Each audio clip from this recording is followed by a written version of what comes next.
Oke, kita mulai ya. Dalam dunia olahraga, ada satu fenomena yang sering banget kita lihat tapi mungkin kita salah paham, yaitu soal burnout atau kelelahan atlet. Hari ini, kita bakal kupas tuntas penyebab tersembunyinya.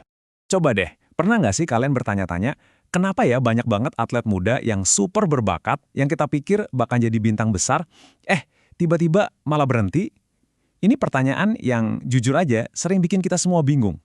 Biasanya nih, kita sering banget dengar cerita yang itu-itu lagi.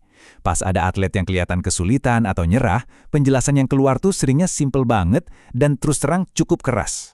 Jadi, yang kita lihat kan cuma hasil akhirnya ya kan? Seorang atlet yang kelihatan capek banget, frustrasi, atau bahkan ninggalin lapangan untuk selamanya. Nah, dari gambar kayak gini, kita tuh gampang banget loncat ke kesimpulan yang paling gampang. Dan asumsi yang paling umum itu apa coba? Ya ini dia, mereka dianggap gak cukup kuat. Mentalnya gak cukup tangguh buat nahan tekanan. Nah, ini nih mitos yang bakal kita bongkar bareng-bareng hari ini. Tapi, tunggu dulu. Gimana kalau ternyata itu bukan cerita lengkapnya? Gimana kalau apa yang kita anggap sebagai kegagalan personal seorang atlet, itu sebenarnya cuma gejala dari sebuah pola yang jauh lebih besar dan lebih dalam? Nah, sumber kita nunjukin adanya sebuah pola konsekuensi negatif yang saling nyambung, kayak efek domino gitu. Coba bayangin ya, pertama, fase latihannya jadi nggak optimal. Terus ini micu cedera karena overuse atau pemakaian berlebihan, jadi makin sering terjadi. Domino berikutnya yang jatuh, burnout atau kelelahan psikologis yang datangnya lebih cepat. Dan puncaknya, ya ini, angka atlet yang berhenti sebelum nyampe level senior jadi tinggi banget. Jadi ini bukan kejadian-kejadian acak ya, ini tuh sebuah siklus yang bahaya banget. Oke, jadi kalau ini sebuah siklus, pertanyaannya kan, apa dong pemicunya?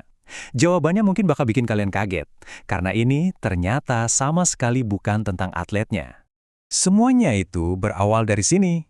Kalimat ini nih kuncinya, ketika regulasi tidak membatasi beban.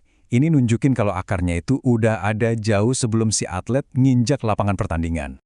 Terus apa sih maksudnya regulasi dan beban itu? Gampangnya, kita lagi ngomongin soal desain kebijakan. Ini tuh aturan main di sebuah cabang olahraga.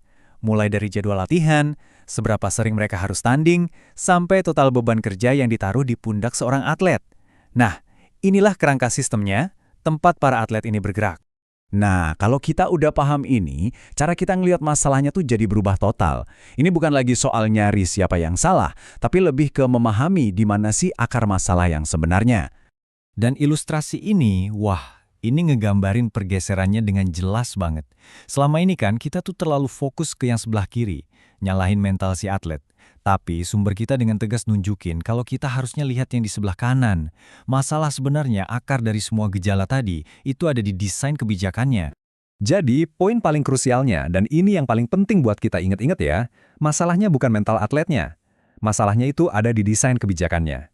Wah, ini pemikiran yang kuat banget yang harusnya bisa mengubah total cara kita ngedeketin pembinaan atlet.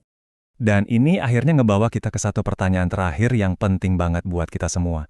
Entah Anda itu pelatih, orang tua, pengurus, atau bahkan cuma fans. Gimana caranya kita bisa bikin kebijakan yang lebih baik? Kebijakan yang nggak cuma ngejar performa puncak, tapi juga ngelindungin kesehatan fisik dan mental generasi atlet kita di masa depan. Nah, itu pemikiran yang saya mau tinggalin buat kalian renungan hari ini. Terima kasih banyak udah nyimak.